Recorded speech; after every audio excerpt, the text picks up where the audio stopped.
Hello mermaids, it's me once again and I'm super happy to tell all of you that it's the third part of our video about reproductive health, and this one naman it's all about pills and pregnancy. So if you want to know more about this topic, please keep on watching.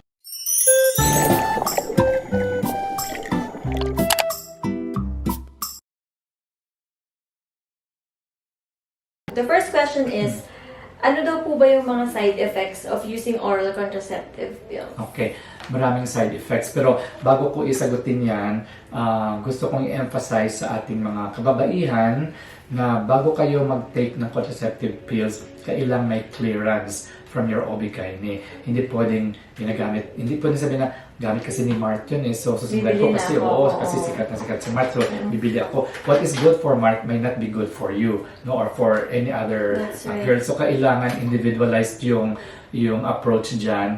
The doctor will see to it that the contraception that you will be using will be the one most appropriate for you. Hindi pwedeng kung ano yung sabi ni Kumari, yun lang din sa'yo. No?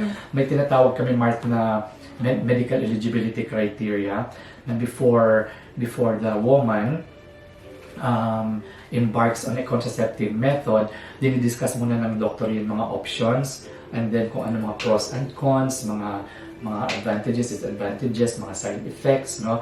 And then pipili ngayon yung babae na, Dok, ito yung gusto namin, or yung couple, kunwari, ito yung gusto namin. And then titingnan ng doktor kung pasado ka ba doon. May eligibility criteria kami. Pag sinabi ng medical eligibility criteria na medyo hindi po pwede, so another option will be presented to you or will be discussed with you. So hindi yan madaling proseso, no?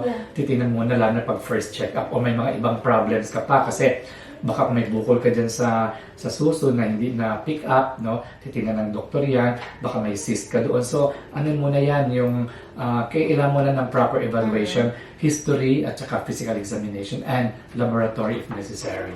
Okay, so, pag naka-pick na po sila ng perfect pill or contraceptive, dun lang syempre malalaman kung ano yung side effect po na. Yes. Okay. So, in line with that, Doc, ano daw po ba yung pinaka-best na contraceptive for female? Pills, injectable, implants, or IUD? Okay, depende rin yun, Mark, kasi maraming factors ang kinoconsider dyan. Age, desire to get pregnant again. Kung may desire siya to get pregnant again, when? How soon? Yun ang mga tinitingnan natin dyan. Ano mga associated medical problems ng isang babae? May high blood ba siya? May diabetes ba siya? May history ba siya ng stroke? Kasi lahat yung tinitingnan yan para makita natin doon sa medical eligibility criteria kung po pwede. Okay? So for example, age. Kung ang isang babae na sa reproductive age, pwede siya mag-pills, no? Up to mga 35. Kahit 40, kung normal naman, we can extend to 40. Pero ideally, mga up to 35. Okay? Kung pwede siya mag-pills based on the medical eligibility criteria. Kung completed na yung family size niya, kung 3 na yung anak niya, cesarean section pa yung 3, at ayaw na mabuntis, then probably a tubal ligation on the 3rd cesarean section could have been done. Kung hindi nagawa yun kasi hindi pa sila decided, so pwede naman later on, no? So pwedeng magpa-interval BTL siya, or pwede ma-injectables or implant. Okay. Kung isang babae ay first pregnancy, first childbirth, magbe-breastfeed siya, pero ayaw kanya ma-pregnant within the next year, magbe-breastfeed siya, fully breastfeeding siya. May mga pills naman dyan na pure progesterone na pwedeng ibigay na hindi nakaka-apekto sa breast milk production. Okay? Kaya kailangan talaga may alalay ng doktor. Okay? So, pwede siya mag-pills na pure progesterone, pwedeng injectable, pwedeng implant, na pwedeng, kung gusto niyang 3 years, ang effect ng implant is 2 to 3 years. Tatanggalin niya lang after 3 years kung gusto niya mag-pregnant. That's good to know, guys. Lalo na sa mga bagong panganak, di ba, na gusto mo gano'n. May long-term effect daw po ba yung paggamit ng contraceptive? Okay. Wala namang long-term effect ang paggamit ng contraceptive kasi once you stop it, after several days, wala na ring effect yun. No? Although may mga studies kasi na ang long-term effect ng paggamit ng mga contraceptive pills, after may protective effect siya against cancer ng uterus, ng endometrium, at saka ng ovary.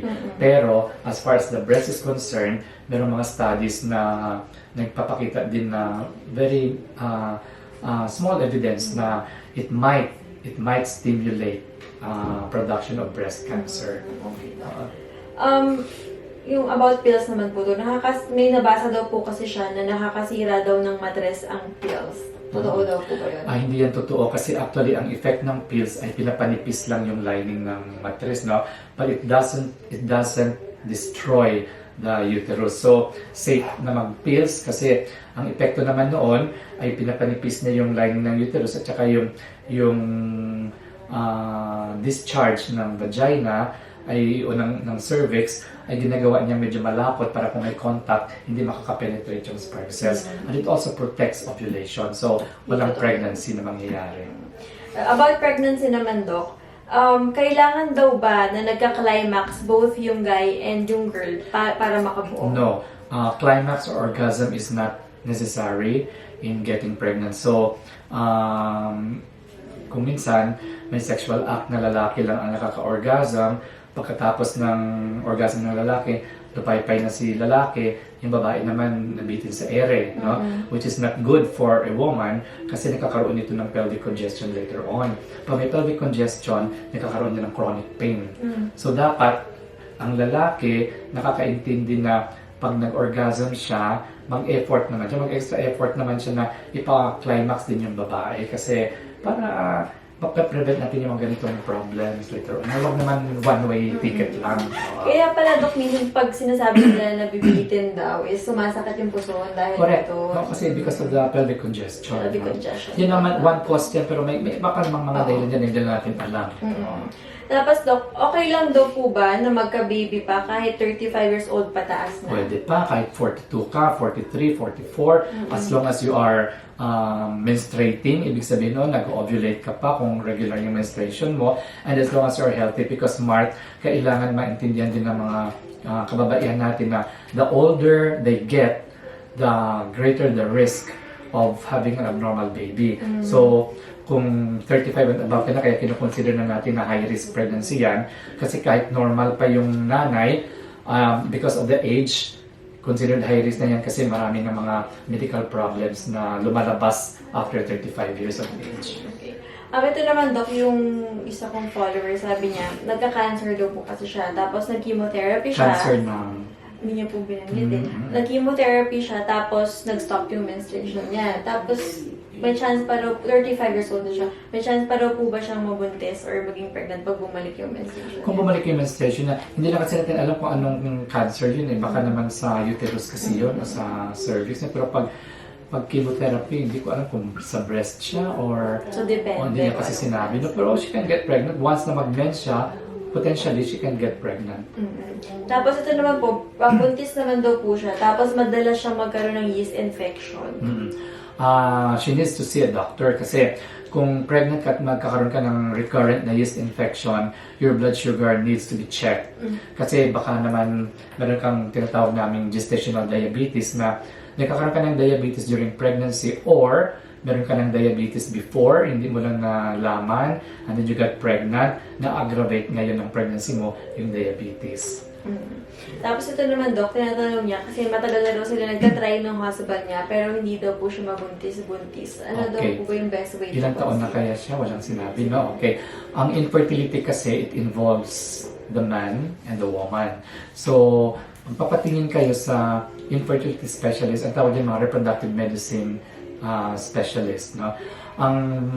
Ang pangalan nila, di ba, may MD, and then may FPOGS, ibig sabihin Fellow of the Philippine Obstetrical and Gynecological Society, tapos may FPSRM, Philippine Society of Reproductive Medicine. Mga Ob-Gyne din ito, pero ang kanilang subspecialty ay for infertility lamang. Ako, iba din ang aking subspecialty. Ultrasound ako, so may FPSOOG ako, Fellow of the Philippine Society of Ultrasound and OB-GYN, and then Fellow of the Philippine Society of Maternal Fetal Medicine. Ito yung mga nagdi-deal sa high-risk pregnancy. Okay. So pag 35 and above ka na, high-risk, considered high-risk ka na. So marami na magiging problema dyan. So kung infertile ka ng ilang taon na, papakatingin kayo doon sa infertility specialist, yung lalaki i-evaluate yun, titingnan yung sperm count, titingnan kung mababa yan, i-examine yung scrotal sac, kung ano yung size ng testis, at saka kung ano yung kung may mga varicocele doon, wala yung varicose doon sa itaas ng testis, no? Yung tawag natin dyan in street language, street lingo, yak balls. Yun ang yak balls, okay? Hindi yan itlog. Ang itlog sa babae lang, okay? Ngayon, sa babae naman, tinitingnan natin ngayon yung yung anatomy ng uterus, ng ovaries, ng fallopian tube. Titingnan natin kung patent yung fallopian tube kasi baka barado, no? Yung positioning ng uterus, yung ovaries niya, kung malaki pa, kung nagpo-produce pa siya ng eggs o fertile pa ba siya. So lahat yan tinitingnan yan. At saka kung may problem doon sa lalaki, i-correct mo na yung lalaki bago titingnan yung babae. Actually, Doc, that's all for our questions for today. So, I would like to thank Dr. Raul Quillamor, of course, Mermaids, for giving time for us today. So, magiging 4 parts itong video na to kasi iba-iba yung topic. So, ayan. Thank you so much, Doc. Okay, my pleasure, Mark. Basta, sana nakatulong ako dyan sa mga, followers nyo. Kasi ito yung mga common questions actually na kahit sa clinic namin nakikita namin o kahit sinong obstetrician, ito yung palaging nakikita nila na mga problema. Yes. So, ayan, Mermaids. I hope you liked our video for today. And thank you. Bye-bye. God bless, guys.